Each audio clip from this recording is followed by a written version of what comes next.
Tala Fou le whaapoponga mo Tala Fou ma le siufonga le laumoi Wellington mo le aso whao te se malua a whelua wha.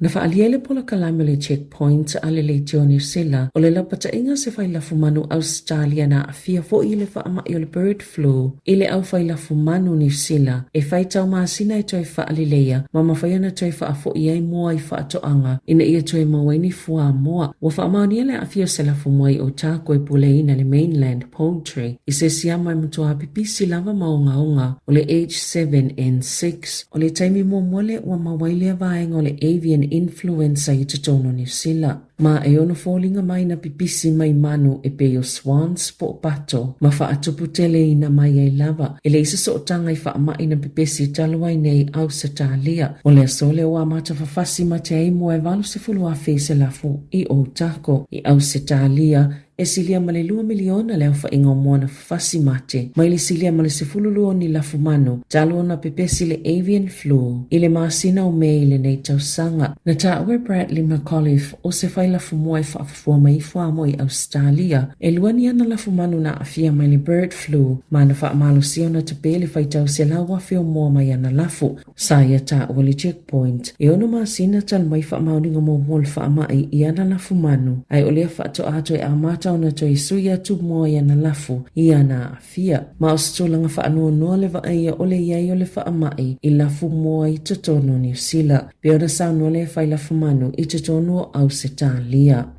Wa folfola le minista o tupeni suinga i la funga mo whala potopotonga fsosoani le sa iliani polo fiti po charities. Ma tāpuni umawanoa o lo sao fia mai ai i le tutongia o ni la funga. Ma o le anfa silsila le paketi a me i le tausanga a sao. Na sao noa Nicola Willis e le sa o le tau fia o le avanoa mo ni tupe maua mai ni la funga fau po o levis i le neipaya inga whaapa le mene. Ai mai se lava le tūlanga i le ayu ni la funga i tutongi whaala potopotonga e le su e polo fiti le wamata i eini su e suenga. O lo lanto vava ai e fia i loa po i eini awano lo whaonga ina se se whaala potopotonga. Ia o lo whaatulanga ina i whaapele su i eni alato polo fiti po charities ina ia awaina i tutongi ina ni la funga e tataona tutongi. O la funga na whaailoa le tamaita i ministai whaapea o le ale whaia o la funga ia mole au mau o loa po o la funga e mau mai le whaatango se aseta e maweni polo fiti capital gains tax i lalo le whainga malo so whaatasi o le best start ma le sanitarian o ni whaataita inga ia o ni whaala potopotonga o lo whaia whaatawa inga ai o lo whaatulanga ina o ni whaala potopotonga i le sa ilia ni polo fiti ma o ni tu aingo pisinisi e a afia i suinga Biona Sāmoa Willis e le i whaia le kāpeneta ni whai unga mai le i tu ina tu fu ini whautuanga le kāpeneta puani vaenga te tauna lātou whaia i lea mata upo mo le teiminei Biona Sāmoa le tamaita i minista.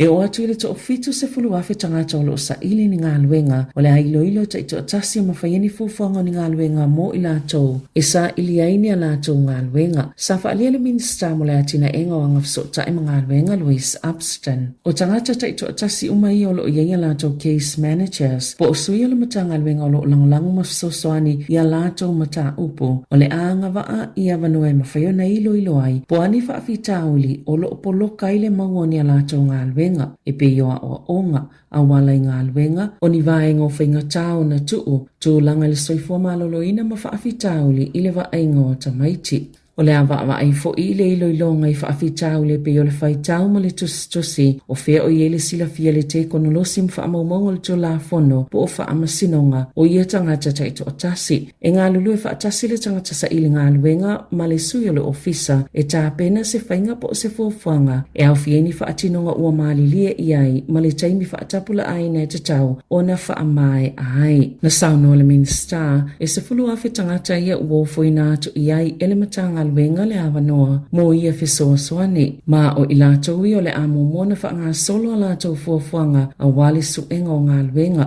o le amatatu i le amatanga o tau sanga lua whilua lima o nā awanoa ia fuafuanga mo tangata umolo mau le benefiti o e suenga luenga pe tu salea malito o fitu se fulu afi.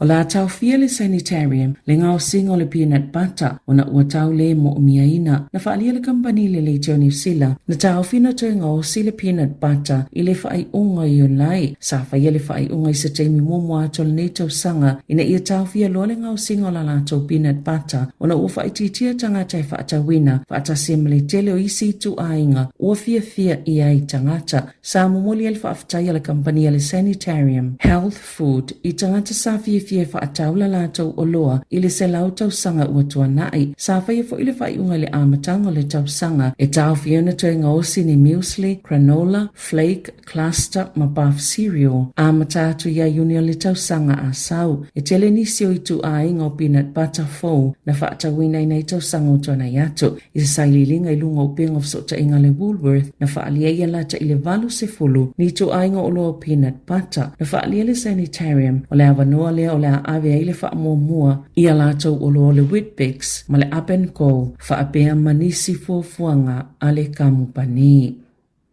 Na ioeni kamupani se valu o ano manufasi i nisi o molianga ilo lato ngau sina ma whaatawina atu i atu nuu i fafo ma mawele whaitau miliona o tupe o ni ano o manufasi le talawhianga iona tau samini tangata soifua bila matia i fo i soifua tangata maisi mea ola o matilua whelua tolo na molia i le matanga luenga mo primary industries kamupani le Tuakau Proteins, Wallace Proteins, Taranaki Byproducts, Cleaningberg Holdings, SBB Group, Bretma Transport, Crane Corp Commodity Management, Male Crane Corp Liquid Terminals, Whaatasia mani whaatono sili se to alua nisi o ia company, mani tangata whaingaluenga se to alua, o molianga i whaapea, sa lato whaatawina atu lava malo lato iloa, ia a ano o manufasi, e le tala wheangai mo tangata soifua, e au no male whaia o ni pepa iloa ile tala wheangai o ia oloa, whaatasi mani whaamauninga mo Singapore, Saina, ma Hong Kong, o iulaina i o ele Bretma Transport. I se molianga se tasi lalo le tulafono le Animals Product Act. Ma whaatono i na i e tutongi se salatope e se fululi maa whetala. Na tite e isi na molia mo wa whaatolanga i na tausanga asau le whaawanga o le whaamasinonga. O le masino Februari e tō laulau i na i whaasalanga o kampani ma tanga tita i tō tasi ana iai. O tō e whaawi i tua le MBI le tele o nisi o molianga.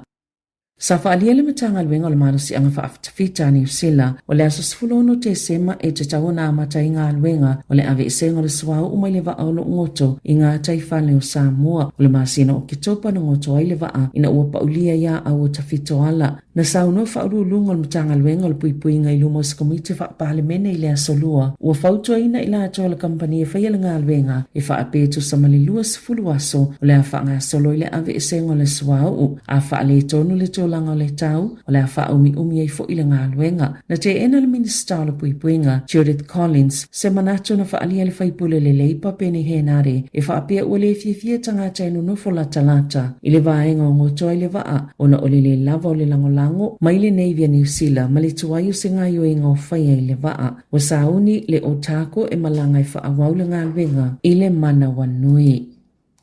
I ta alonga, ua whaamaoni o le awha i le whaipele ngā lupe soli ai la auli Joseph Parker i le fusi o le siambini o le lalangi leo le afuso e ma le siambini o le fusi o le IBF o Daniel Dubois i Saudi Arabia le masina o Februari na whaua i Dubois le fusi o le IBF lea sa le i eisa tasi na umiaina ina ua ia whaato i laloina Anthony Joshua i Wembley Stadium i le masina o September o Dubois ua lua fitu tausanga sa le angalo na mata i se fuso angalo tausanga lua whelua sifulu ma Joe Joyce lea fo ina whaia ina i Parker ma sa whaia ina fo i le siambini o le WBC, WBO ma le WBA o Alexander Usyk o le tai ona nafin whaalaulo i nai le fuso anga Parker o le a whaia lea i le asalua sifutolo Februari taimi New Zealand o le panga autu o i fuso anga o le a whaia le vā o Arta Peterpiev ma Dimitri Bivol i le siambini o le light heavyweight o le lalolangi.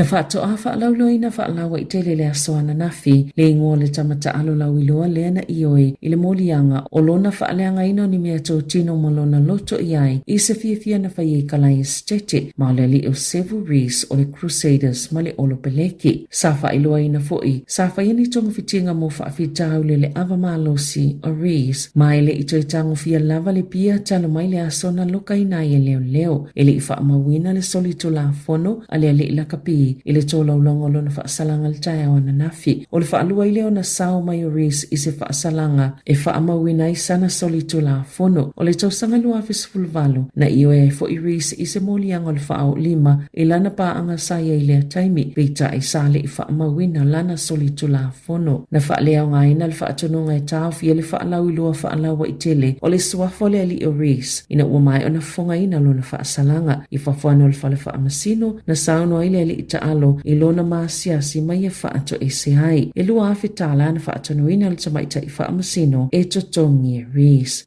Tala Fou ia ma le si ufonga le laumua mo le nei vaenga o le tae ao.